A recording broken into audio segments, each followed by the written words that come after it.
मित्रांनो, जर तुम्हालाही नेहमीच्या वाटेऐवजी काहीतरी हटके करायचं असेल, परदेशात शिक्षणासाठी USA ला न जाता युरोपसारखा पर्याय निवडायचा असेल, तर हा एपिसोड तुमच्यासाठीच आहे. अमित भाऊंचा श्रीरामपूर ते आंतरराष्ट्रीय कंपनीत साईट फायनान्स मॅनेजरचा हा प्रवास शेवटपर्यंत नक्की ऐका.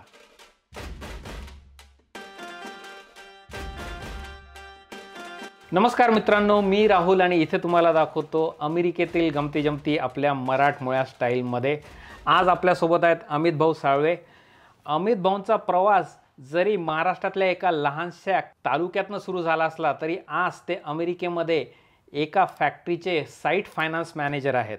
आपण जाणून घेऊयात त्यांच्या ह्या प्रेरणादायी प्रवासाबद्दल आणि मारूयात त्यांच्यासोबत गप्पा. अमित भाऊ, वेलकम टू अमेरिकन भाऊ पॉडकास्ट. धन्यवाद राहुल भाऊ.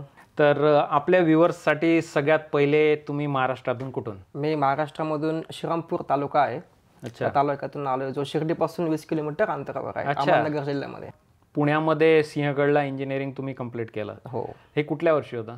हे 2016 साली मी कंप्लीट केलं. 2000. मग त्याच्यानंतर पुढे काय? त्याच्यानंतर मग काय इंजिनियर तर झालो. म्हणजे मी 10वीला असताना ठरवलं की मला मोठं इंजिनियर व्हायचंय, खूप काहीतरी करायचं इंजिनिअरिंग मध्ये. अच्छा. पण ते इंजिनिअरिंग करता करता मला कळलं की मी इतका मोठा इंजिनियर होऊ शकत नाही.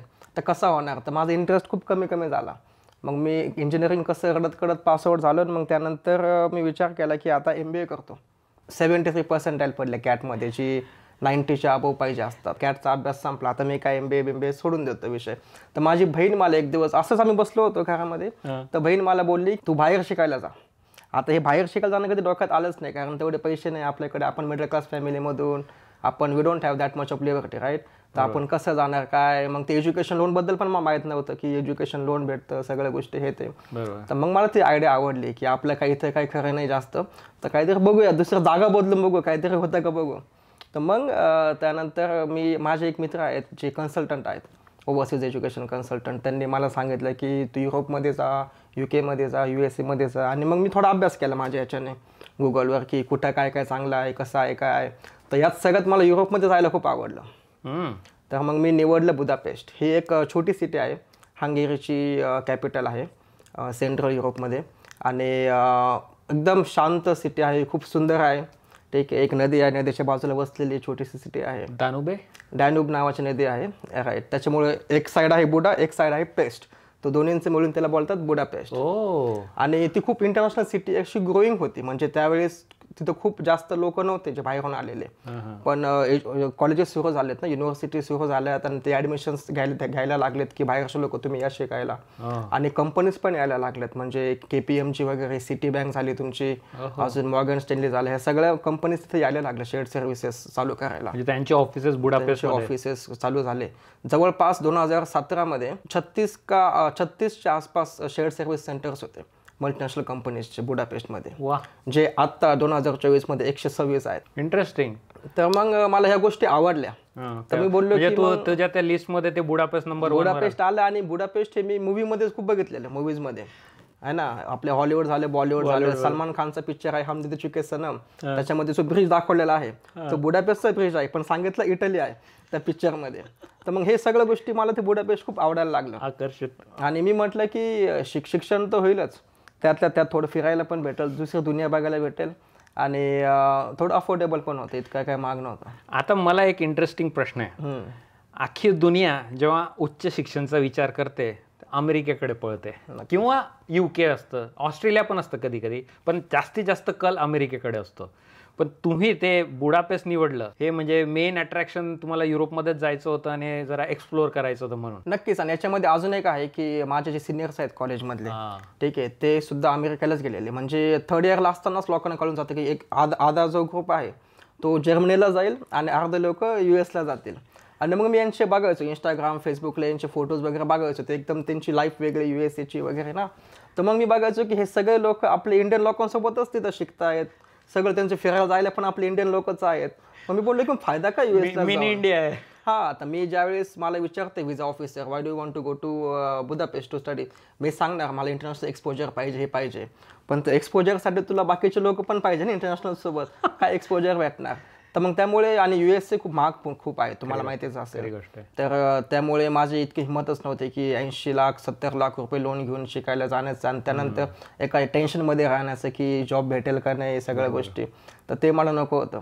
मग इकडे मी बुडापेस्टला 15 लाखच लोन घेऊन आलेलो आणि त्यासाठी घर पण गहाण ठेवलेलं आमचं. तर आई वडिलांची म्हणजे त्यांचा सपोर्ट असेल त्याशिवाय त्यांचा सपोर्ट असेल त्याच्यामुळे मला तर विचार नव्हता, मी मनात पण नव्हतं आणलेलं कधी की बाहेर शिकायला जाईल म्हणून. त्या लोनवर मी बुडापेस्टला शिक्षणासाठी 2017 साली गेलो ऑगस्टमध्ये. तर हे मास्टर्ससाठी? हो, masters in international business management. So MBA सारखंच म्हणता येईल. MBA सारखंच म्हणता येईल. 1 वर्षाचा कोर्स असतो तो. ते executive MBA, fast track MBA सारखं असतं. नक्कीच. पण full time, right? Full time MBA असतं. आणि एक खासियत अशी असते एक पर्टिक्युलर त्या कॉलेजची की तुमचा जो कोर्स आहे तो इव्हिनिंगमध्ये असतो. हो. म्हणजे तुम्हाला इव्हिनिंगला जायचं कॉलेजला. याचं कारण हे की तुम्ही काम करून शिका दिवसा. ते अलाव करतात. हो, तर ते म्हणजे खूप कमी कॉलेजेस आहेत ज्यांच्याकडे अशी सिस्टम आहे, राईट. म्हणजे जेणेकरून तुम्ही फुल टाइम पण जॉब करू शकता. असं. मग सकाळी 9 ते 5 तुम्ही काम करून 5:30ला कॉलेजला जा. कॉलेज काय सिटीमध्येच असतं आणि छोट्या छोट्या सिटीज असतात तिथे, त्याच्यामुळे ते शक्य असतं. त्याच्यामुळे निम्मे तरी लोक कॉलेजमधले हे शिकत असतानाच काम करतात. वा, असं. मग तुम्ही काय म्हणजे ते शिकत असताना काही नोकरी वगैरे म्हणजे? हो, म्हणजे त्याचे पण एक वेगळे कहाणी आहे. म्हणजे सोपं नव्हतं ते जॉब, म्हणजे कसं जॉब भेटणं काय, कारण की तिथं इंग्लिश स्पीकिंग कंपनीज जे आहेत ते खूप कमी होते. मी बोललो 36 कंपनीज होत्या त्यावेळेस. आणि प्रत्येक कंपनीमध्ये एक स्पेशलाइज जॉब्स असतात, एक IT मध्ये किंवा याच्यामध्ये. तर मग हळूहळू मग मी जॉब्स अप्लाय करायला चालू केलं 2nd सेमिस्टरला असताना. आपल्या प्रेक्षकांसाठी अमित भाऊ कॉलेजचं नाव पुन्हा एकदा? नक्कीच. कॉलेजचं नाव आहे इंटरनॅशनल बिझनेस स्कूल बुडापेस्ट, जिथे डिग्री युनिव्हर्सिटी ऑफ बकिंगहॅम कडून भेटते. म्हणजे UK मधलं? UKची डिग्री युरोपमध्ये भेटते. त्याची ही खासियत आहे, म्हणजे ड्युअल डिग्री म्हणता येईल त्याला. नाईस. आणि डिग्रीचं नाव काय होतं? Masters in international business management. Nice. आपण पटकन तुमच्या तिथल्या नोकरीच्या किस्स्यांबद्दल गप्पा मारूयात. किती सोपं होतं? आता युरोपियन कंट्री थोडेसे, मला असं वाटतं अमेरिकेच्या तुलनेने थोडे ते अजून कन्झर्वेटिव्ह म्हणण्यापेक्षा ते थोडे ट्रॅडिशनल असतात थोडेसे. तर ते कसं होतं ते? मग कल्चर शॉक वगैरे होता का काही? नक्कीच, खूप कल्चरल शॉक्स. म्हणजे काय सांगू, गावाकडले आपण लोक, पुणे म्हणजे एक शहर आपल्यासाठी, मुंबई म्हणजे एक मोठं शहर. आणि पहिल्यांदाच भारताच्या बाहेर गेलो, एकटाच गेलो. आणि बुडापेस्टला मला कोणी ओळखीचं नव्हतं, म्हणजे कॉलेजमधून पण कोणी काय आलेलं नाही मला घ्यायला त्याला. एअरपोर्टला एकटाच गेलो. एअरपोर्टला एकटाच कशी बशी टॅक्सी पकडली. एक हॉस्टेल बुक केलं होतं मी पहिले 1-2 हप्त्यासाठी. तर हॉस्टेलला गेलो. आणि मग ज्यावेळेस मी बाहेर आलो पहिल्यांदाच पायी चालायला, सिम कार्ड घ्यायचं, हे घ्यायचं ते घ्यायचं, त्यावेळेस कळलं की ही खूप वेगळी दुनिया आहे. आपलं कोणी त्या भाषा बोलत नाही. त्या काळात तुम्ही म्हटल्याप्रमाणे इंग्लिश खूप कमी लोक बोलत होते, कारण की बाहेरचे लोक खूप कमी आलेले ना. आणि लोकलच लोक असतात शक्यतो कॅपिटल सिटीमध्ये. आणि जे स्टुडंट्स लोक असतात जे बाहेरून आलेले ते सगळे युरोपियन कंट्रीचे असतात, म्हणजे जर्मनीकडून येतात, फ्रेंचकडून येतात, स्पेनकडून येतात. मग ते त्यांची भाषा बोलतात आहे ना, स्पॅनिश, इटालियन वगैरे. ती भाषा खूप कॉमन आहे तिथे युरोपमध्ये. तर हे असं माझा अनुभव होता.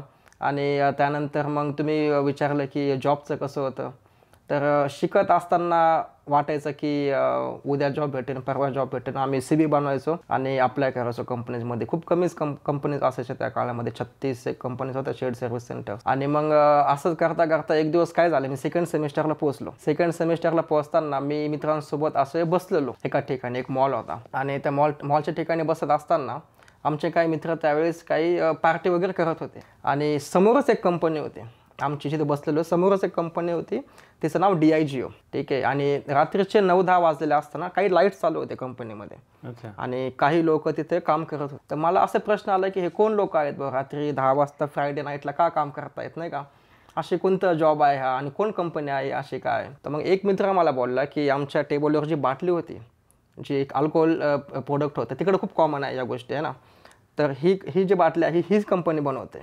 तर मला ते खूप आवडलं. मी म्हटलं यार ह्या कंपनीसोबत मला काम करायचं एक दिवस. आणि मग मी लगेच घरी गेलो, मी CV वगैरे बनवला, मग थोडंसं चेंजेस वगैरे केले CVमध्ये. आणि दुसऱ्या दिवशी मी त्या कंपनीमध्ये अप्लाय केला. आणि ही गोष्ट आहे 24 जुलै. ठीक आहे. 25 जुलैला मला त्यांचा कॉल आला कंपनीमधून. हे इंटर्नचं रोल होता, पार्ट टाईमसाठी रोल होता हा त्या काळामध्ये. बाकीचे सगळे हाय लेवलचे रोल्स होते, IT VT वगैरे. माझं काय शिक्षण ते नव्हतं, मी बिझनेसमध्ये असल्यामुळे मला थोडंसं ते बाकीच्या गोष्टी येत होत्या. तर मग मी लगेच अप्लाय केला.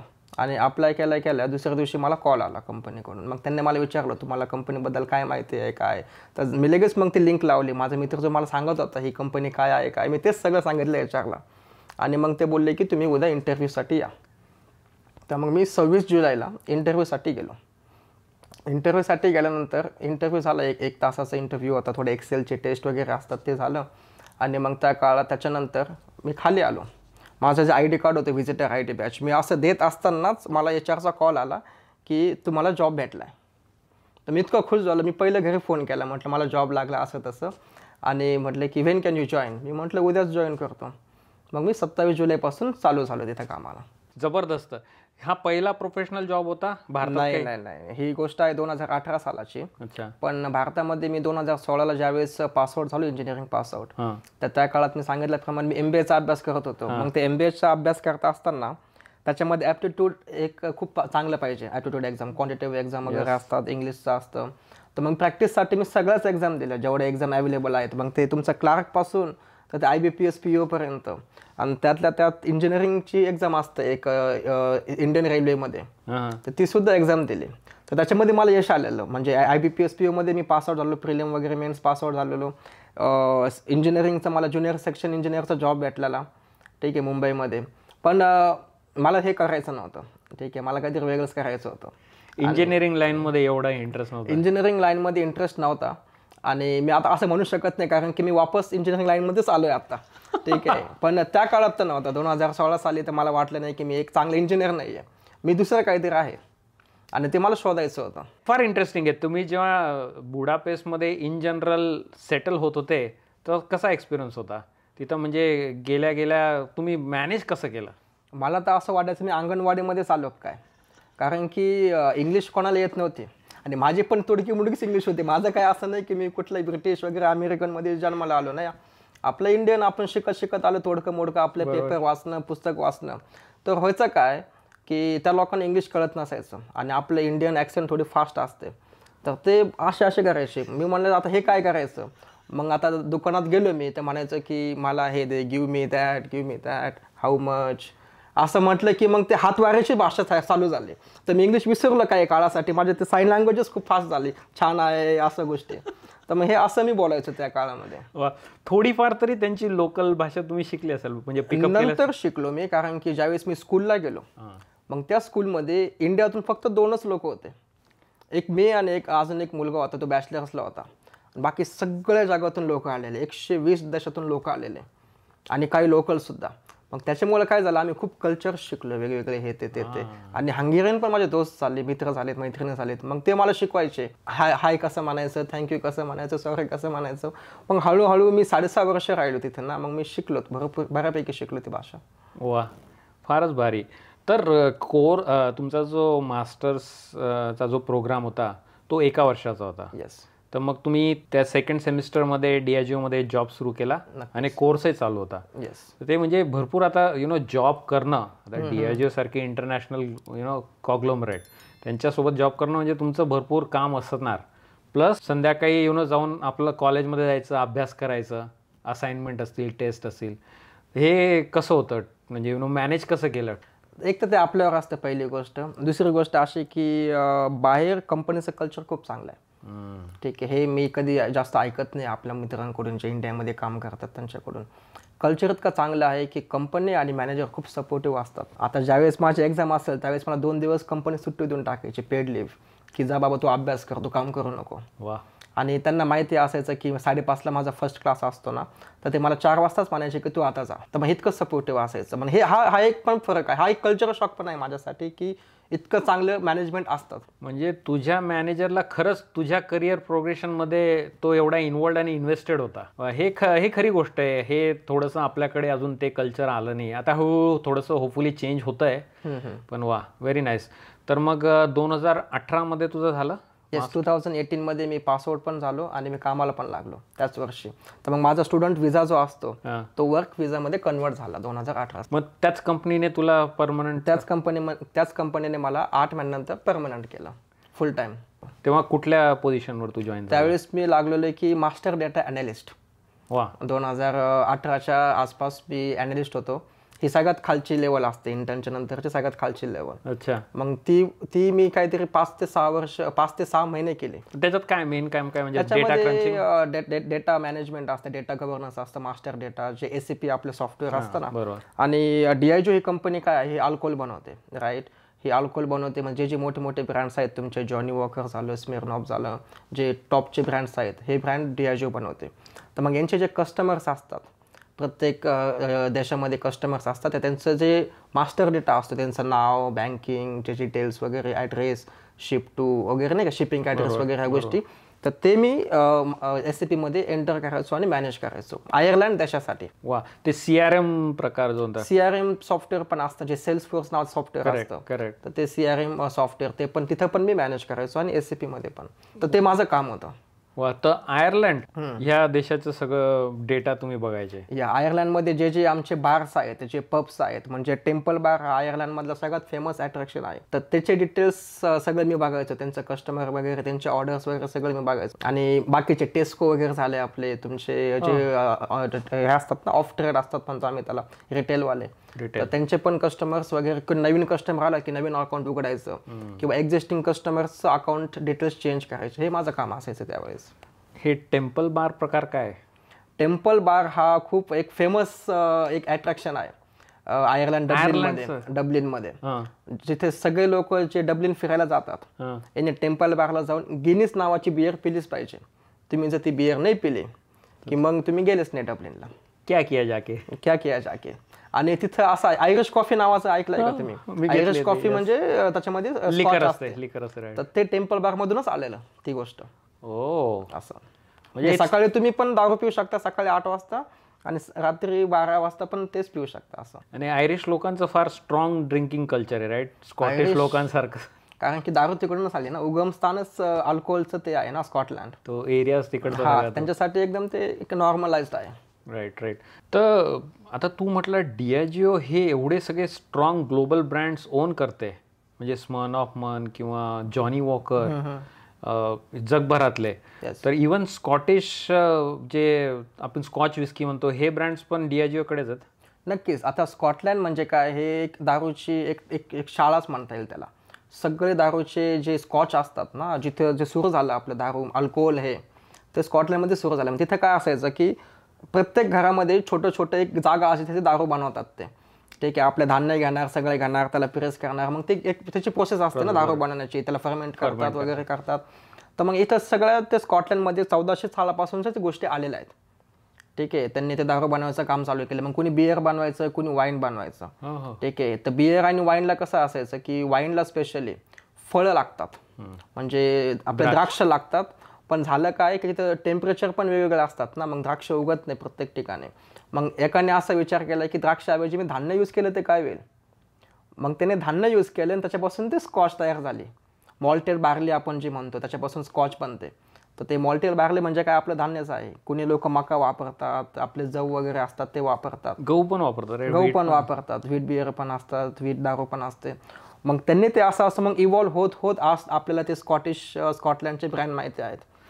आता स्कॉच विस्की म्हणजे ती अशी जगातली सगळ्यात प्रीमियम मानली जाते. काय रिझन काय आहे त्याला? म्हणजे आता माझा एक मित्र होता न्यूयॉर्क मधला, तो पिणार म्हणजे तो म्हणायचा मी फक्त स्कॉच पितो, दुसरा हात नाही लावत. तो म्हणजे बर्बन बिर्बन काही नाही, तो फक्त स्कॉच घेणार, असा होता तो. म्हणजे शौकीन माणूस.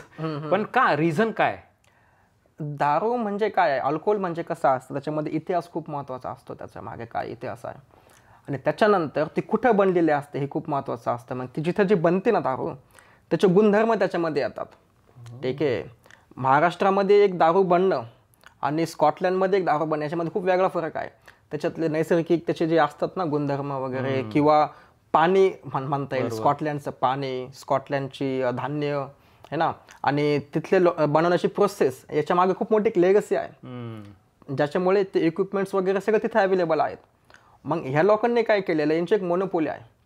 ठीक आहे, स्कॉटलँडमध्येच दारू जी बनते ती स्कॉच दारू ही स्कॉटलँडमध्येच बनणार, दुसरीकडे बनणार नाही. त्यांचा ब्रँड आहे, त्यांचा ब्रँडच आहे. मग सिंगल मॉल्ट असू दे किंवा ब्लेंडेड विस्की असू दे, ठीक आहे. सिंगल मॉल्ट म्हणजे एकाच ठिकाणी ते सगळं बनवतात आणि एकच मॉल्ट वापरतात, मॉल्टेड बार्ली. आणि ब्लेंडेड म्हणजे काय, इकडून तिकडून बनवून एक मिक्स करून ते दारू बनवतात.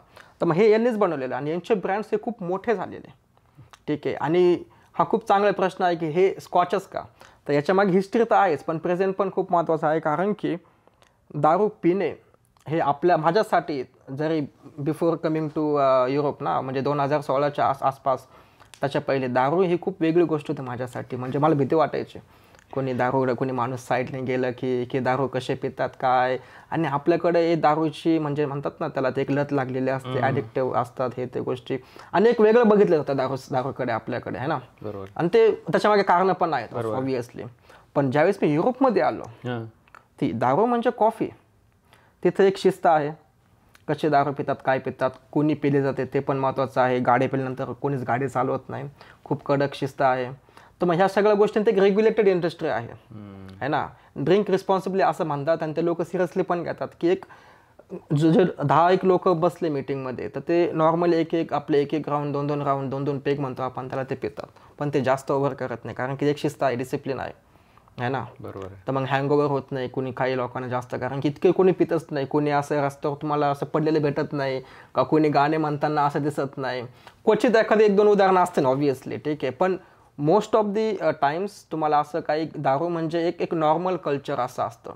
मग ते स्कॉटिश लोकांचं पण तेच आहे. ते सकाळी 8 वाजता पण दारू पिऊ शकतात, पण रात्री 10 वाजता तुम्हाला कळणार नाही की हा माणूस सकाळी 8 वाजता दारू पिलेला होता. इतकं नॉर्मल आहे त्यांच्याकडे. फार फार छान तू आम्हाला स्कॉचची विस्की आणि त्याचं ओरिजिन काय आहे त्याच्याबद्दल सांगितलं. तर आता डियाजिओ हे सगळं, म्हणजे डियाजिओ भरपूर जुनी कंपनी दिसतीये. येस, डियाजिओची सुरुवात झाली गिनीस नावाची बिअरपासून. येस. तर गिनीस ही बिअर जगातली सगळ्यात मोठी बिअर आहे. ठीक आहे. सगळ्यात जास्त विकली जाणारी आता ते most sold beer in the world. कारण आहे त्याच्यामागे खूप मोठी हिस्ट्री आहे. गिनीस एक गोष्ट सांगतो तुम्हाला मी. गिनीस बुक ऑफ रेकॉर्ड्स नावाचं तुम्हाला माहिती असेल, खूप मोठं आहे. तर त्याचा जो ओनर आहे तो गिनीसचाच ओनर आहे. आणि त्याचा एक मित्र होता. हे दोघं जण UK स्कॉटलंडमध्ये बर्ड शूटिंग ही खूप फेमस आहे. म्हणजे ते लोक पक्षी मार. मग ते एक दिवस दारू पित असताना, गिनीसच बिअर पित असताना, त्यांच्या मनात एक विचार आला की आपल्या दोघांमध्ये कोण जास्त पक्षी पटकन मारू शकते एका मिनिटामध्ये, आणि असं रेकॉर्ड किती असेल. मग दोघं जण खेळले आणि मग एकाने मारले 20, एकाने मारले 19 सपोज. तर मग तो बोलला की ठीक आहे मी जिंकलो. पण तो बोलला की तुझ्यापेक्षा जास्त मारणारे लोक असणार ना जगामध्ये, हे आपण शोधायचं कसं. मग त्यांनी एक मॅगझिन चालू आहे गिनीस बुक ऑफ रेकॉर्डमध्ये की अलग कॉम्पिटिशन त्यांनी चालू केले. ठीक आहे. एका मिनिटामध्ये कोण किती पक्षी मारू शकतं, किंवा कोण किती जास्त फास्ट पळू शकतं, कोण किती उंच उडी मारू शकतं. मग असं करत करत आज त्यांचे 60,000च्या वरती वेगवेगळे कॉम्पिटिशन आहेत. तर ही हिस्ट्री पण डियाजिओमध्ये आहे. तर ते डियाजिओ ने गिनीस आणि जॉनी वॉकर जी कंपनी आहे, जी स्कॉटलँडची स्कॉच विस्की आहे, इथून डियाजिओ सुरू झालं. ठीक आहे. मग डियाजिओने काय केलं की डिस्टिलरी विकत घेतल्या यांच्या, जे स्कॉटलँडमध्ये आहेत, किंवा ब्रुविंग हाऊस आहे जो गिनीसचं, हे विकत घेऊन त्यांनी एक मोठा एक उभा केलं की आम्ही स्कॉचमध्ये एक विनर आहोत. आत्ता बघायला गेले की 40% डिस्टिलरीज ज्या आहेत स्कॉटलँडच्या ह्या डियाजिओकडे आहेत. आणि त्याच्यामध्ये मोठे कंपनीज आहेत. लागावोलिन झालं, सिंगल मॉल्ट झालं, सिंगलटन झालं, तलिस्कर झालं, जॉनी वॉकर झालं. ह्या मोठ्या कंपन्या ज्या आहेत ह्या सध्या आता डियाजिओकडे आहेत. वा वा, व्हेरी इंटरेस्टिंग. म्हणजे डियाजिओची सुरुवात आयर्लंडमध्ये झाली. येस, नक्कीच. आयरिश. आणि ही ब्रिटिश कंपनी. डियाजिओचं कंपनी हेडक्वार्टर्स हे लंडनमध्ये आहे. हो, कॉर्पोरेट हेडक्वार्टर्स लंडनमध्ये आहे. ओके. तर तुझं जे बुडापेस्टला ऑफिस होतं तिथं किती लोक होते डियाजिओला? तिथं 1200 लोक. भरपूर मोठे होते. खूप मोठं. म्हणजे पण ते तिथलं तू म्हटलं ते आयर्लंड वगैरेचं सगळं ग्लोबल सर्व्हिस सेंटर ना, जिथं प्रत्येक देशाच्या गोष्टी चालतात. म्हणजे मी तिथं बसून मी नॉर्थ अमेरिकासाठी पण काम करायचो, आयर्लंडसाठी पण काम करायचो, आणि चायनासाठी पण काम करायचो बुडापेस्टमध्ये राहून. वा. 24 घंटे ते ऑफिस चालू असायचं. अजून पण आहे. ओ, शिफ्ट्स असायच्या का? हा, वेगवेगळ्या शिफ्ट्स असतात. म्हणजे तुम्ही समजा ऑस्ट्रेलियासाठी असेल मग तुम्ही त्यांच्या टाइम झोननुसार काम करणार. नॉर्थ अमेरिका असेल तर मग आफ्टरनून शिफ्ट असतं. तसं माझा आयर्लंड असल्यामुळे मी 9 ते 7 जॉब करायचो. पण कस्टमर सर्व्हिस वगैरे जे बाकीचे जे रोल्स असतात ज्यांसाठी कस्टमर फेसिंग रोल आहे, हा, तर मग ते फॉलो द सन करतात. राईट. वा वा, छान, जबरदस्त. Very nice. मग तुम्ही किती 6-1 महिने तुमचा तो पहिला रोल जो होता मास्टर डेटा अनालिस्ट, येस, त्याच्यात भरपूर शिकायला मिळालं तुम्हाला डियाजिओ बद्दल आणि स्कॉच बद्दल. आणि त्याच्या पुढे मग करिअर प्रोग्रेशन कसं झालं? ठीक आहे, नक्कीच. ही पण एक चांगली गोष्ट आहे, एक स्टोरेज खूप चांगला आहे. 6 महिने मी करत असताना माझं ते दारूबद्दल इंटरेस्ट खूप वाढला. ठीक आहे, दारू म्हणजे एक बनवूनच नाही, पण त्याच्यामागे काय काय गोष्टी असतात ते पण मला कळायला लागलं. म्हणजे आपण कसं दुकानात जाऊन दारू घेतो, पण ते दुकानात येऊपर्यंत त्याच्यामागे किती काय गोष्टी आहेत ते मला कळायला लागलं. मग इंटरेस्ट माझा वाढला आणि मला मग थोडं कळायला पण लागले. माझे मेंटॉर्स मला भेटले, ज्या मॅनेजरने मला हायर केलं फर्स्ट टाइम, ज्यांनी मला सपोर्ट केला कॉलेजसाठी, तो माझा मेंटॉर आहे अजूनसुद्धा. ठीक आहे, मग तो मला सांगायचा की तू हे शिक, तू ते कर, ते कर. असं करता करता मी ग्रीन बेल्ट केला 6 सिग्माचा. कॉलेज म्हणजे कंपनीनेच मला त्याचं स्पॉन्सरशिप दिली आणि मग मी एक प्रोजेक्ट केला. त्या प्रोजेक्टमध्ये असं केलं की लीन प्रोडक्शन आपण असतं ना, म्हणजे काय आपण वेस्ट काढायची आणि थोडंसं कॉस्ट कमी करायची, एफिशियन्सी. तर माझा जो जॉब होता आयर्लंड टीमचा, हे आम्ही 4 लोक मिळून करायचो टीममध्ये. तर मी असं प्रपोजल दिलं की आपण एक फुल टाईम आणि एक इंटर्न सोबत आपण हा जॉब करू. त्यांना ही आयडिया आवडली, कारण ऑब्व्हियसली पैसे कमी लागणार ना कंपनीला. तर मग त्या आवडली आयडिया. मग मी पुढचे 5 महिने त्याच्यामध्ये मी खूप काम केलं प्रोजेक्टमध्ये. मी स्ट्रीमलाईन केल्या गोष्टी, खूप कट डाऊन केलं, टाईम कमी लागणार, हे काही असं नाही का प्रोसेस वाईज सगळं सिम्प्लिफिकेशन केलं थोडक्यात. आणि मग प्रोजेक्ट मी कंप्लीट केला, मला बेल्ट भेटला. मग कंपनी काय बोलली, आता खूप छान तू हे काम केलेलं आहे, आता हा जॉब आपण बँगलोरला शिफ्ट करू. आणि मी माझा जॉब गेला. माझा स्वतःच आउटसोर्स केला? स्वतःच आउटसोर्स माझा जॉब झाला. मला बोलले की तू खूप छान आहे, तू आता बँगलोरला जा ट्रेन करायला. नाही, तिथं तुला जॉब भेटेल, ही टीम तिकडे घेऊन जा आता. ओ, तिथं सेटअप कर. हा, कारण की बुडापेस्ट जसं ऑफिस आहे तसं आमचं आउटसोर्सिंग ऑफिस बँगलोरला पण आहे. ऑलरेडी होतं आधीपासून होतं. 3-4 वर्ष पहिले सुरू झालेलं ते ऑफिस. मग हळूहळू प्रोसेसेस तिकडे घेऊन जायचं काम चाललेलं. ज्या प्रोसेस ग्लोबलाइज्ड आहे, जिथं काही एकदम लँग्वेज स्किल लागत नाही, that can be done in India also. तर मग ते प्रोसेसेस तिकडे घेऊन जायला लागले, कॉस्ट इफेक्टिव्ह असतं. बरोबर. तर मग मी बोललो की यार नाही, मला नाही जायचं, आत्ताच जायचं पण आत्ता नाही. मग असंच करत असताना कोविड आला 2019 मध्ये. कोविड सुरू झाला असताना की मला कंपनी बोलली की तुझा जॉब तर आता गेलेला आहे, तू आता दुसरीकडे जॉब शोध किंवा कंपनीमध्ये इंटरनली जॉब शोध. मग मला जॉब लागला ब्लॅक रॉक नावाच्या कंपनीमध्ये. ठीक आहे, ब्लॅक रॉक इन्व्हेस्टमेंट फर्ममध्ये असंच अॅनालिस्ट म्हणून. 6 सिग्मा केला असल्यामुळे मला तो एक फरक पडला त्याचा. तिथं पण रिस्क मॅनेजमेंट असोसिएट असं मला जॉब लागला तिथेच बुडापेस्टमध्येच, समोरच कंपनी. सगळ्या कंपनी 2019ची गोष्ट, 19-20ची गोष्ट, ज्यावेळेस कोविड आलेला ना फर्स्ट टाइम एकदम. मग झालं काय, मला जॉब बिब लागला, सगळ्या गोष्टी झाल्या. आणि त्यांनी कोविड अचानक हिट झाल्यामुळे हायरिंगच बंद केले ब्लॅक रॉकने. मग मी कम्प्लिटली जॉबलेस झालो. ठीक आहे. आणि मग त्यावेळेस DIGOमध्ये 2019-20ची गोष्ट असेल, ही एकच जॉब अवेलेबल होता, प्लांट फायनान्स अॅनालिस्ट. मला काहीच आयडिया नाही काय आहे. ठीक आहे, प्लांट माहिती आहे, प्लांट म्हणजे साईट असते, फायनान्स म्हणजे असतं काय, पण कधी शिकलो नाही आपण, आणि अॅनालिस्ट. तर मग मी त्या मॅनेजरला एक मेसेज केला की मी इंटरेस्टेड आहे रोलसाठी. सांगितलं नाही की हा एकच ऑप्शन आहे माझ्याकडे, पण मी बोललो की मी इंटरेस्टेड आहे, काय करायचं. तर ते बोलले की पण तेव्हा तू DIGO मध्ये नव्हता? DIGO मध्ये होतो, पण मी नोटीस पिरियड मध्ये होतो. तू शोधत होता इंटरनली किंवा बाहेर काय जे असेल ते? एक 10 दिवस राहिलेले. 10 दिवसानंतर मी कम्प्लिटली जॉबलेस. हातपाय मारत होता? हातपाय मारत होतो इकडं तिकडे. मग शेवटी काय, बॅग पॅक करणे, गठुडे बांधून आपण घरी जायचं, तेच होतं है ना. मग मी त्या मॅनेजरनी माझा इंटरव्ह्यू घेतला, एक डिस्कशन टाईप इंटरव्ह्यू घेतला. त्यावेळेस सगळं वर्क फ्रॉम होम चाललेलं त्या काळात. त्याला बोललो की हे बघ, तिचं नाव निकी होतं, मला फायनान्स म्हणजे मला काय डोमलं माहीत नाही, मला प्रॉफिट अँड लॉस स्टेटमेंट म्हणजे काय माहीत नाही, मला बॅलन्स शीट म्हणजे काय ते माहीत नाही. ठीक आहे, पण मी एवढं सांगू शकतो की 6 महिन्यामध्ये पुढच्या तू मला जर घेतलं की बाकीच्या लोकांकडे जे आहे नॉलेज तेच मला असेल नॉलेज किंवा जास्त असेल, हे प्रॉमिस करू शकतो मी. तिला ते खूप आवडलं. ती मला बोलली की अमित यू आर हायर्ड. मला दुसऱ्या दिवशी जॉब दिला. मग तो प्लॅन फायनान्स अॅनालिस्ट हा जॉब माझा होता. त्याच्यामध्ये नॉर्थ अमेरिकामध्ये जे आमचे साईट्स आहेत, प्रोडक्शन साईट्स, म्हणजे आता शिकागोमध्ये आमची सगळ्यात मोठी साईट आहे. ठीक आहे. त्यानंतर कॅनडामध्ये 2-3 साईट्स आहेत. ठीक आहे. केंटकी नावाचं स्टेट आहे US मध्ये, ते साईट आहे. तर त्या साईटसाठी मग मी काम करायचं, त्यांचे रिपोर्ट्स बनवायचे, SAPमधून डेटा कलेक्ट करायचं, मग तिथल्या मॅनेजर्सला रिपोर्ट्स द्यायचे, सांगायचं की कसं तुमचं आहे, काय आहे रिपोर्टिंग वगैरे. ते माझा जॉब होता. एवढा काही विशेष जॉब नव्हता तो, पण तो जॉब होता माझा असं. आणि मग हे शिकत असताना मला प्रूव्ह पण करायचं 6 महिन्यामध्ये की मला फायनान्स येतं की नाही. तर मग माझ्या मॅनेजरनी मला सांगितलं की एक ACCS एक कोर्स आहे छोटासा, डिप्लोमा इन IFRS. ठीक आहे, तू हा कोर्स कर. मी म्हटलं ठीक आहे करतो. तर मग मी तो कोर्स केला, पण ते इतका भयानक तो कोर्स मला बघूनच कसं तर झाला. ते फायनान्स खूप डिटेलमध्ये त्याच्यामध्ये ना, एवढं काय आपल्याला येत नव्हतं. मग माझा एक मित्र होता CA विशाल नावाचा, मग त्याने मला शिकवलं इंडियामध्ये. एक्झामच्या. तो बुडापेस्टला आला त्या काळामध्ये. वा. मग त्यांनी मला शिकवलं की हे बघ अमित, हे असं असतं तसं असतं. एक्झाम अशी असते की 4 क्वेश्चन्स असतात 25-25 मार्काचे.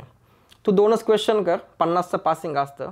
जाऊ दे, पास पण नाही व्हायचं आपल्याला ना, थोडे चांगले मार्क्स पाठवतो म्हणजे कळलं की मला फायनान्स येतं. म्हणलं ठीक आहे. मग आम्ही 2च क्वेश्चनचा अभ्यास केला. एक्झामला गेलो. माझ्यासोबत DIGOचेच काही कलिग्स होते ज्यांनी पण अप्लाय केलेलं एक्झामसाठी. सगळ्यांनी एक्झाम दिली. आम्ही वापस आलो. 1 महिन्याने रिझल्ट लागला. सगळे नापास झाले. ठीक आहे. माझ्यासोबत सगळे जे लोक होते जे फायनान्समध्ये शिकलेले, ग्रॅज्युएट झालेले, फायनान्स मॅनेजर्स होते, डिरेक्टर्स होते, या सगळ्यामध्ये मी टॉपर होतो. जे सगळे फेल झाले या सगळ्यामध्ये मी टॉपर होतो. मला 31 मार्क पडलेले 100 पैकी. मी लगेच तो पेपर घेतला. माझ्या मॅनेजरकडे गेलो. हे बघ म्हटलं की मी आज प्रूव्ह केलं की मला फायनान्स येतं आणि यांच्यापेक्षा जास्त येतं जे लोक फायनान्स शिकलेले आहेत. मग ते खूप छान झालं. वा. मग तिथून माझी मग प्रगती होत गेली. मग 2020 सालामध्ये मला लीड अनालिस्ट हे पोझिशन भेटलं, प्रमोशन भेटलं.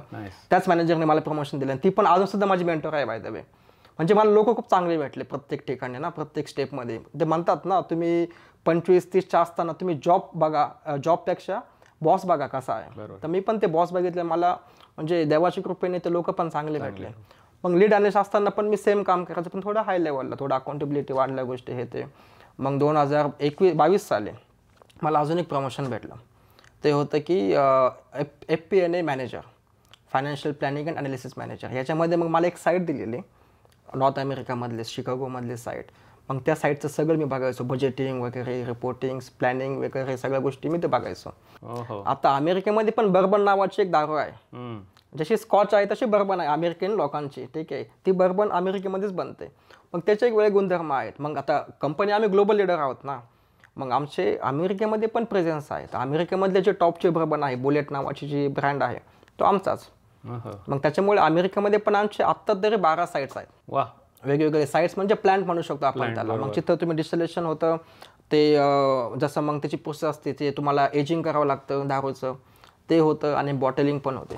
आणि मग आपण नॉर्थ अमेरिकामध्ये बघतो की दुकानामध्ये दारू विकायला येते. म्हणजे तसे DIGOचे 12 साईट्स आहेत अमेरिकेमध्ये. येस, मोठ्या साईट्स आहेत. तर एकंदरीत म्हणजे बुडापेस्टमध्ये शिक्षणासाठी आला, राईट? आणि तिथं तुझं प्रोफेशनल करिअरचं पण चांगली ग्रोथ ओव्हरऑल तुझी सुरू झाली. तर बुडापेस्ट तुझ्यासाठी मला लकी सिटी वाटते एकदम. लकी सिटी आणि दुसरं घर बुडापेस्ट हे माझं दुसरं घर. कारण की बुडापेस्टने खूप शिकवलं. खूप काही शिकलो मी तिथं. म्हणजे दुनिया काय असते, कशी असते, कसं वागायला पाहिजे, कसं बोलायला पाहिजे, एक एक्सपोजर भेटलं. पहिले मी खूप असं एक हे होतं, क्लोज होतो ना, जास्त काय बोलायचं नाही, जास्त काय नाही, एक स्ट्रीट स्मार्ट वगैरे काय नव्हतं. आपण अभ्यास करायचं, थोडंफार करायचं, एवढंच. पण बुडापेस्टने हे खूप शिकवलं. आणि बुडापेस्टमध्ये असताना मी युरोपमध्ये एक शेंजन कंट्रीज असल्यामुळे फिरायला खूप छान असतं. तर मग मी जवळपास 25-26 कंट्रीज फिरलो, सगळं चालवून काढलं. तुमचं इटली झालं, नॉर्वे झालं, म्हणजे फ्रान्स, सगळं मी फिरलो वगैरे सगळ्या गोष्टी. आणि हे करत असताना माझं जे कॉलेज होतं इंटरनॅशनल बिझनेस स्कूल बुडापेस्ट, तर यांनी मला काय बोलले की आम्ही तुझे मित्र खूप आहेत इंडियामध्ये पण, तुझे मित्रच आहेत सगळे इकडं तिकडं. त्यांनी माझा एक व्हिडिओ पण बनवलेला की माझा एक कसा अनुभव आहे IBSमध्ये मी शिकल्याचं आहे ते. आणि हा व्हिडिओ खूप पॉप्युलर झालेला त्या काळात इंडियामध्ये.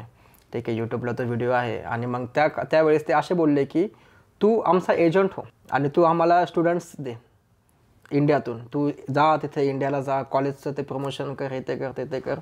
आणि मग हे करत असताना मी बोललो की मी माझी कंपनीच उभं राहतो ना, एक माझी ओव्हरसीज एज्युकेशन कन्सल्टंट. तर मग मी बहिणीला फोन केला माझ्या की अशी आयडिया आहे माझ्याकडे, तू ओनर हो त्या कंपनीचा आणि तू ती कंपनी उघड. मग आम्ही घरीच ती कंपनी चालू केली, मालती ओव्हरसीज एज्युकेशन कन्सल्टंट. आणि मालती माझ्या मम्मीचं नाव. तर मग आम्ही अशी एक कंपनी उभार केली. मग त्याच्यानंतर आम्ही पहिल्याच वर्षी 22 मुलांना ॲडमिशन दिलेलं.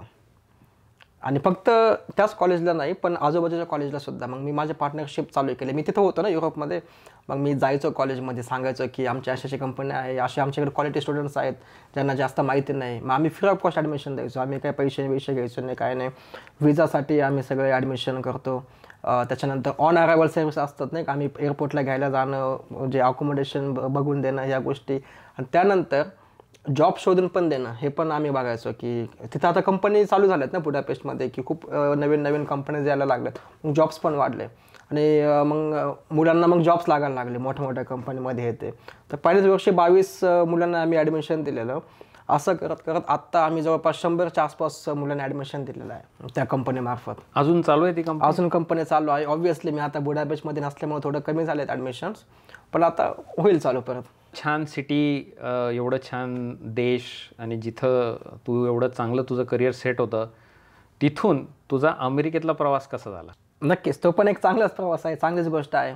सगळ्यांसारखं म्हणजे आमच्या कॉलनीमध्ये मी लहान असताना बघायचो की लोक कॉम्प्युटर इंजिनियर व्हायचे, सॉफ्टवेअर इंजिनियर व्हायचे आणि ते लगेच अमेरिकेला पळून जायचे आहे ना. तिकडंच ते त्यांची एक नवीन दुनिया बनवायचे हे. तर मग एक आमच्या पण पालकांना वाटायचं की तू पण एक दिवस असं सॉफ्टवेअर इंजिनियर हो आणि तू पण जा.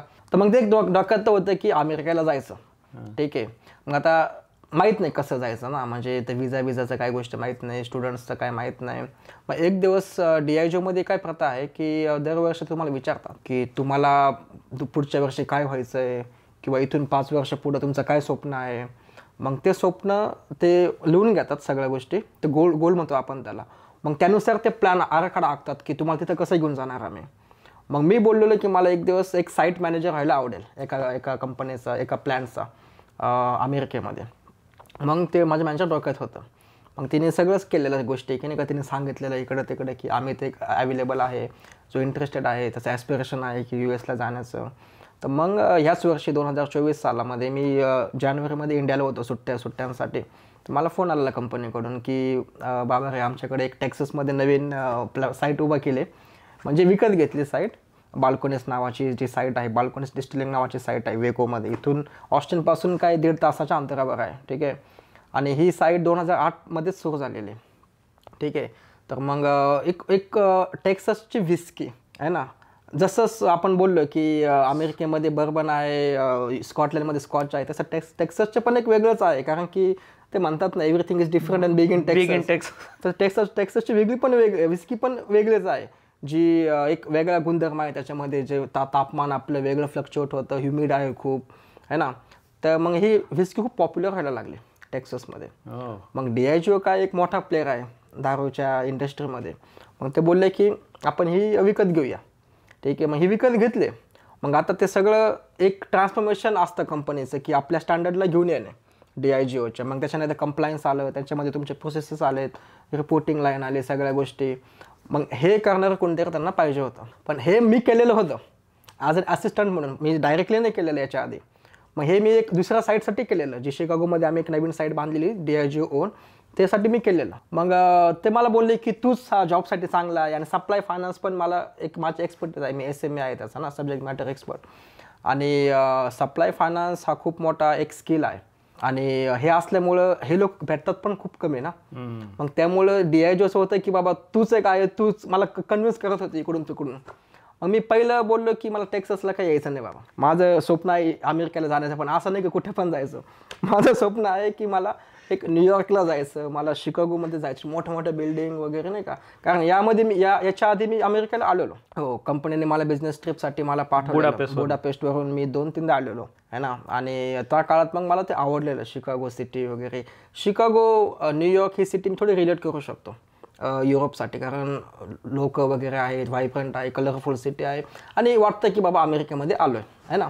तर मग असं होतं. टेक्सासमध्ये मी ऐकलं की वाळवंट आहे, तिकडं काय काउबॉईज वगैरे ते लोक आहेत, ते बाकीच्या गोष्टी आपण पेपरमध्ये आणि मीडियामध्ये ऐकतो ते गोष्ट आहेत. असं करून मला काही ते नको होतं टेक्सासला येण्याचं. पण नंतर मग मी घरच्या संगती बोललो, माझ्या वडिलांसोबत बोललो, बहिणीसोबत बोललो की असं असं आहे, मला एक संधी आहे. ते बोलले यार तू येडा आहे का, तुझं स्वप्न आहे लहानपणापासून, नको जा तू, एक गेटवे.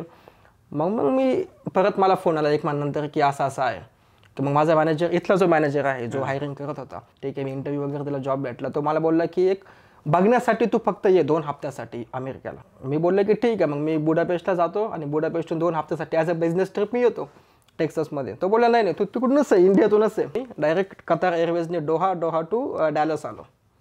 आणि माझ्या आयुष्यात ते सगळ्यात मोठा विमान प्रवास हा, 14 घंटाचा एकाच विमानामध्ये बसण्याचा खूप मोठा विमान प्रवास ना. युरोप जवळ आहे इंडियापासून, हे लांब आहे खूप. मग मी आलो, मला तर बिलकुल आवडलं नाही.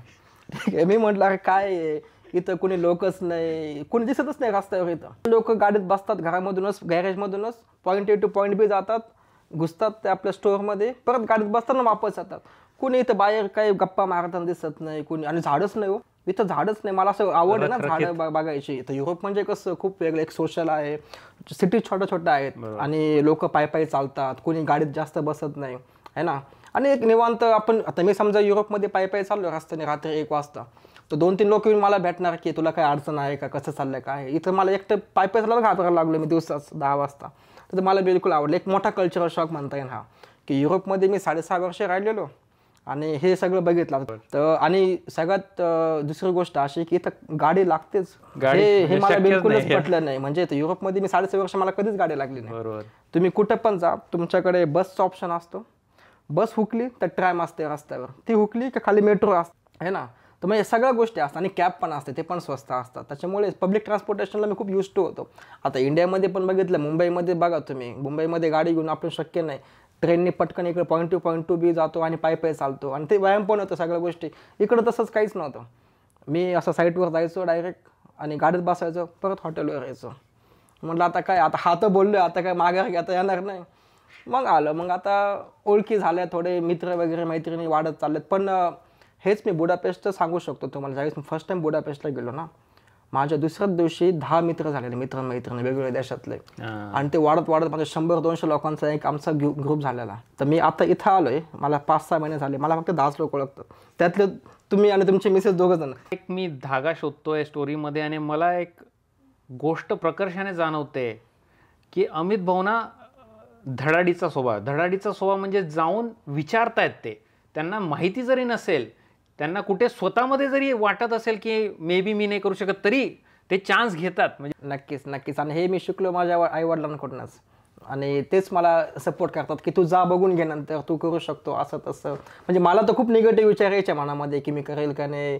आता एवढं मी त्यावेळेस 22 वर्षात होतो ज्यावेळेस मी बुडापेस्टला फर्स्ट टाइम गेलो. तर मला मी कसं तिथं हे करेल, कसं खाईल, कसं पिईल, काहीच माहीत नव्हतं. आणि पैसे पण लिमिटेड असायचे त्यावेळेस, लोन घेतलेलं, सगळ्या गोष्टी. मग हे सगळं घरच्यांनी खूप सपोर्ट केलेला. आणि मग ते एक वेगळं धाडस त्यांच्याकडून आलेलं. आणि संधीचं सोनं करणे आणि संधी सापडणे हे शिकवलेलं घरच्यांनीच लहानपणापासून. मग तेच आतापर्यंत पण मी अप्लाय करतोय. मी ज्यावेळेस इथे 2 हफ्त्यासाठी आलेलो, मी बुडापेस्टला वापस गेलो. कंपनीने माझा विजा वगैरे ॲप्लिकेशन केलं, मग रिलोकेशन करून मला इकडे रिलोकेट केलं. ओके. मग आता इथे कुठल्या विजावर आलाय तो? मी आता L1A विजा जो आहे त्या विजावर आलो. तर आता अमित भाऊ, पुढचा इथे बाल्कोन्स मधला काय प्लॅन आहे? आता प्लॅन हा आहे की शिकणे. साईटवर आहे ना, बुडापेस्टमध्ये मी साईटसाठी काम करायचो. बरोबर. ते कितीतरी दूर असून पण आता मी साईटमध्येच आहे, तर मला खूप गोष्टी शिकायला भेटत आहेत. मग इथं मी माझं मेकॅनिकल इंजिनिअरिंग जे शिकलेलं आहे ते मला आठवतंय आता. म्हणजे मी ज्यावेळेस फ्लोअरवर जातो ना, मशीन्स बघतो, आजूबाजूला कामगार बघतो, जे काम चालू आहे आमचं, मग ते मला तर आवडायला, आता मला इंजिनिअरिंग आवडायला लागले. फायनान्स तर आवडतंच, आता इंजिनिअरिंग पण आवडायला लागले. मग मी याच्यामध्येच ठरवलं की मी याच्यामध्येच थोडंसं वाचून पुढे जाणार. आता ही नवीन साईट असल्यामुळे मला पण खूप मोठा चान्स आहे की मी पण माझ्या काही लर्निंग्स अप्लाय करू शकतो ना, आणि एक काहीतरी वेगळं करून दाखवायचं पण मला चान्स आहे इथे. माझं काम पण हेच आहे, याच्यामुळे मला माझं काम आवडतं की दारूची किंमत किती आहे आजच्यापासून पुढचे 5 वर्ष, हे माझं काम आहे. हेच मी ठरवतोय दररोज ऑफिसला गेल्यावर. आणि दारू ही बनते कशी, तुम्ही बरोबर बोलले की ते धान्य वगैरे येतं, मग त्याची प्रोसेस असते, ते यीस्ट वगैरे ॲड करतात, मग त्याच्यापासून बिअर वाईन बनवतात आणि मग ते डिस्टिल होतं. डिस्टिल म्हणजे काय, त्याला खूप तापमानाला तापवतात. ते जे मिश्रण आहे ना, ते पाण्यासारखं मिश्रण असतं, ते तापवलं की मग त्याची एक वाफ निघते. त्या वाफमध्ये अल्कोहोल असतं, ठीक आहे, वेपर फॉर्ममध्ये असतं. मग ते खाली जाऊन एक पाण्यामध्येच तयार होतं, ते स्पिरिट बनतं. मग हे स्पिरिट तुम्ही एका मोठ्या लाकडाच्या ते जे बॅरल्स असतात ना त्याच्यामध्ये ठेवतात आणि ते मग तुम्ही कमीत कमी 3 वर्ष ठेवावं लागतं, तेव्हाच ती विस्की बनते. 3 वर्ष पहिले काढलं की त्याला विस्की म्हणत नाही, ठीक आहे. मग हे ठेवतात त्याच्यामध्ये. मग वेअर हाऊस असतात मोठे मोठे. तर आमच्याकडे इतकं मोठं वेअर हाऊस आहे की आम्ही 50,000 बॅरल्स ठेवू शकतो, इतकं मोठं वेअर हाऊस आहे. आणि एक प्लॅनिंग असतं की आजच्यापासून 5 वर्षांनी आम्हाला हा ब्रँड बनवायचा आहे, मग आम्ही कोणते बॅरल खाली काढणार, ठीक आहे. मग आज त्याची व्हॅल्यू समजा $100 आहे, तर त्याची व्हॅल्यू 5 वर्षानंतर $500 पण होऊ शकते. मग हे कॅल्क्युलेशन मला करावं लागतं. याच्यामध्ये खूप एक छान गोष्ट आहे, मी सांगू शकतो तुम्हाला आता, की एक आमची इंडस्ट्री जी आहे अल्कोहोल इंडस्ट्री, याच्यामध्ये 2 गोष्टी खूप महत्त्वाच्या आहेत, ज्याच्यामुळे सगळे म्हणजे प्राईस आणि कॉस्ट सगळं फिरतं. सगळा गेम त्याच्यावर असतो. तसं एक आहे एंजल्स शेअर आणि दुसरा आहे डेव्हिल्स शेअर. तर आता स्पिरिट असतं ना लाकडामध्ये, लाकडाच्या बॉक्समध्ये, ते स्पिरिट जेव्हा वाफेमध्ये, आता ते गुणधर्म असतो, एक हवा येते, लाकूड असतं, ओकचं लाकूड असतं, सगळ्या गोष्टी. तर आता आपण समजा 10 लिटर ठेवलं त्या लाकडामध्ये, की उद्या किंवा म्हणजे 2 महिन्यानंतर तर 10 लिटर नसतं, 9.5 लिटर होतं, ते उडतं. म्हणजे एंजलने तुमचा शेअर घेतला, त्याचा अर्थ असा असतो. मग ते एंजल शेअर म्हणतात त्याला.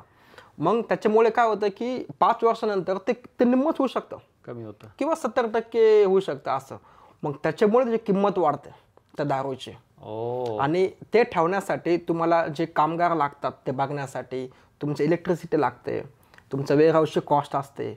मग ह्या गोष्टी ड्राईव्ह करतात की तुमची विस्कीची बॉटलची कॉस्ट किती आहे. आणि मग वेगळं असताना काही विस्की 500 रुपयाला पण भेटते भारतामध्ये आणि काही 5000ला पण भेटतं. मग ह्या गोष्टी त्याच्यामध्ये असतात, जी क्वालिटी असते, जसं ते ठेवतात त्या गोष्टी हे ते.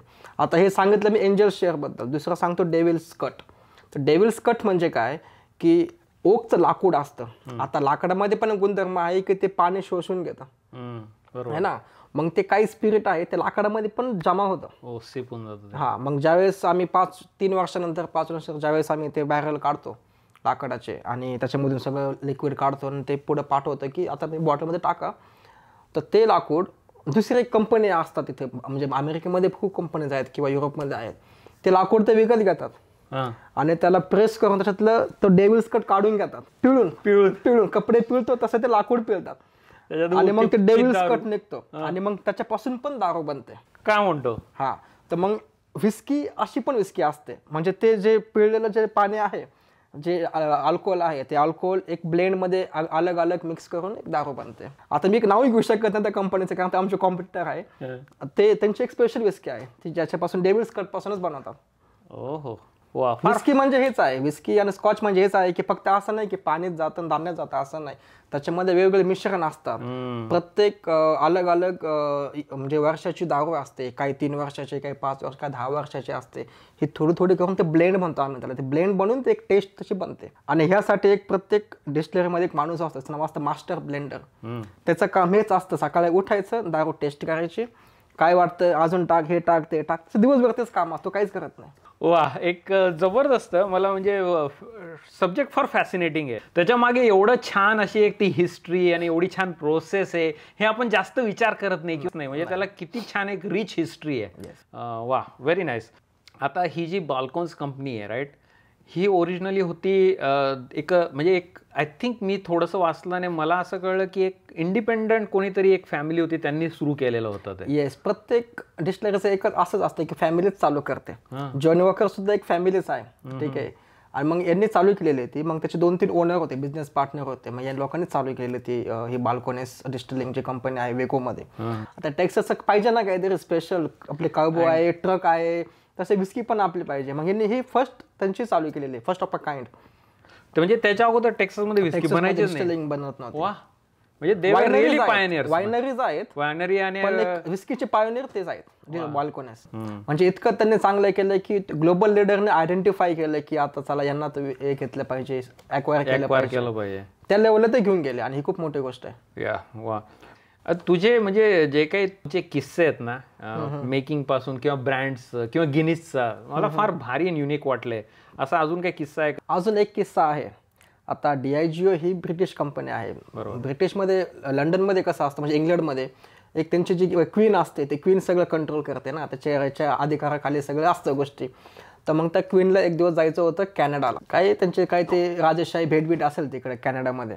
मग ते क्वीनचं असं असायचं की क्वीन जिथं जाईल ना तिला तिथली दारू प्यायची असते, तिथलं अल्कोहोल जे आहे स्थानिक अल्कोहोल ते टेस्ट, पण ते पाहिजे विस्कीमध्ये, ठीक आहे. आता कॅनडामध्ये तुम्हाला माहिती आहे एक्स्ट्रीम वेदर असतं, तिथं काय बॅरलमध्ये काय सगळ्या गोष्टी होणार ना. मग ती बोलली DIGOला की तुम्ही तिथं माझ्यासाठी दारू बनवा. मग DIGOचे काही लोक तिकडे गेले, जे डिस्टिलरीचे लोक होते स्कॉटलँडमधून. मग त्या लोकांनी तिथं एक युनिक बनवलं, जे अमेरिका आणि कॅनडाच्या बॉर्डरला जे गावं आहेत त्या गावामध्ये छोटे छोटे डिस्टिलरी होते. तिथून त्यांनी एक बनवलं, एक स्पेशल बनवलं, रॉयल लिकर बनवलं.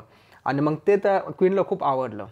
मग त्याचं नाव पडलं क्राऊन रॉयल. क्राऊन रॉयलचं नाव हे त्याच्यावर आलं, ते क्राऊन आहे ना त्याच्यावरती. आणि ती बाटली जी आहे ते बाटली एक बॅग मध्ये असते, ती बॅग असते. तर मग याच्या मागे ही कहाणी आहे, हा त्याचा इतिहास आहे. वा. As a insider, industry insider, काय वाटतं इंडियन अल्कोहोल इंडस्ट्री बद्दल? इंडियन अल्कोहोल इंडस्ट्री खूप मोठी आहे. खूप मोठी. इंडियन अल्कोहोल इंडस्ट्रीचं जे म्हणजे फेमस आहे, बिग फॅट इंडियन वेडिंग असतात ना, त्यासाठी खूप फेमस आहे. म्हणजे आमचा CEO म्हणतो की बिग फॅट इंडियन वेडिंग आपलं खूप मोठं मार्केट आहे, असं तसं. हो. तर मग आता इंडियामध्ये आपले जे ब्रँड्स आहेत, रॉयल चॅलेंज वगैरे झाले नाही का, जे सीग्राम वगैरे जे ब्रँड आहेत ते DIGO ओन करतं इंडियामध्ये. अच्छा. हा, मग प्रीमियम ब्रँड आहेत इंडिया. प्रीमियम ब्रँड आहेत इंडियामध्ये. मग इंडियामध्ये अल्कोहोल असं असतं की आपल्याकडे पण बनतं, इंडियन मेड पण अल्कोहोल आहे आणि इंडियन मेड फॉरेन लिकर पण आहे, IMFL म्हणतो आपण त्याला. ठीक आहे. मग आता इंडियामध्ये स्कॉच विस्की पण भेटते. मग ती कशी भेटते की हे विस्की मॅच्युअर होते ना, जी बॅरलमध्ये टाकतात, ओक वगैरे बनतं, डिस्टिलेशन, हे सगळं स्कॉटलँडच होतं. मग ज्यावेळेस ते 5 वर्ष कंप्लीट होतील किंवा 3 वर्ष, मग ते बॅरल्स इकडे शिफ्ट केले जातात इंडियामध्ये. मग इंडियामध्ये ते बॉटल्ड होते. मग फक्त बॉटलिंग इंडियामध्ये, बॉटलिंग इंडियामध्ये होते. आणि काही काही तर फक्त डिरेक्टली इम्पोर्ट करतात. म्हणजे जॉनी वॉकर जी आहे ही कुठेच बनवू शकत नाही, फक्त स्कॉटलँडमध्येच. मग ती रेडीमेड बाटली शिप करावं लागते. त्याला म्हणतात डिरेक्ट इम्पोर्ट बाटल्या म्हणतो आपण त्याला. आणि बाकीचे जे आहेत त्यांना म्हणतात इंडियन मेड फॉरेन लिकर. तर इंडियामध्ये तुमचं कोणी स्ट्रॉंग कॉम्पिटिटर आहे का DIGOचा लोकल? इंडियामध्ये लोकल आहेत, इंद्री वगैरे जे आहेत, नवीन नवीन दारू तयार होतं, अमृत विस्की आहे, हे खूप मोठ्या लेवलला चाललेत आता. असं म्हणजे प्रत्येकाचे एक वेगळा इतिहास असतो आणि कॅरेक्टर असतं, तेच मेन असतं विस्कीमध्ये. आणि टेस्ट असतं एक ते. इंडियामध्ये कुठे बनते विस्की? इंडियामध्ये भरपूर ठिकाणी बनते विस्की. कारण आपल्याकडे क्लायमेट वेअर हाऊस मध्ये आहे ना, तुम्ही कंट्रोल पण करू शकता. बरोबर. त्याच्यामुळे एवढं काही विशेष नाही. फरक कुठं पडतो, तुम्ही पाणी कोणतं वापरतात. आता स्कॉटलँडमध्ये काही काही डिस्टिलरीज आहेत ते फक्त धबधब्याचं पाणी वापरतात, दुसरं पाणी वापरू शकत नाही. हो. असं. मग किंवा धान्य असतं ना, मग ते धान्य स्पेसिफिक त्याच फील्ड मधलं पाहिजे, प्रीमियम क्वालिटी आहे ना, तेच फार्मरचं पाहिजे. असं तुम्ही दुसरं घेतलं की मग त्याची प्रोक्युरमेंटमुळे त्याची टेस्ट बिघडते. मग असं पण होतं. तर अमित भाऊ, आपल्या व्ह्युअर्ससाठी साईट फायनान्स मॅनेजर हा तुमचा रोल आहे, याच्यामध्ये नेमकं करता काय तुम्ही? साईट फायनान्स मॅनेजर हा एक खूप महत्त्वाचा रोल आहे, जो सगळा कॉस्ट कंट्रोल करतो साईटची. मग तुमची पाण्याची जी कॉस्ट असते, पाण्याचं बिलपासून तर ते लोकांच्या सॅलरीपर्यंत, ते तुमचे वेअरहाऊसमध्ये बॅरल ठेवण्याची कॉस्टपर्यंत, ह्या सगळ्या ज्या गोष्टी असतात हे सगळं प्लॅन, मॅनेज आणि कंट्रोल साईट फायनान्स मॅनेजर करतो. याचं काम चालू होतं वर्षाच्या सुरुवातीपासूनच. म्हणजे वर्ष सुरू होतं ना आमचं फायनान्शियल इयर जुलैला, तर आम्ही एप्रिलमध्येच सांगतो की या वर्षी, पुढच्या वर्षी आम्हाला 100 मिलियन दारू बनवायची, 100 मिलियन लिटर दारू बनवायची सपोज.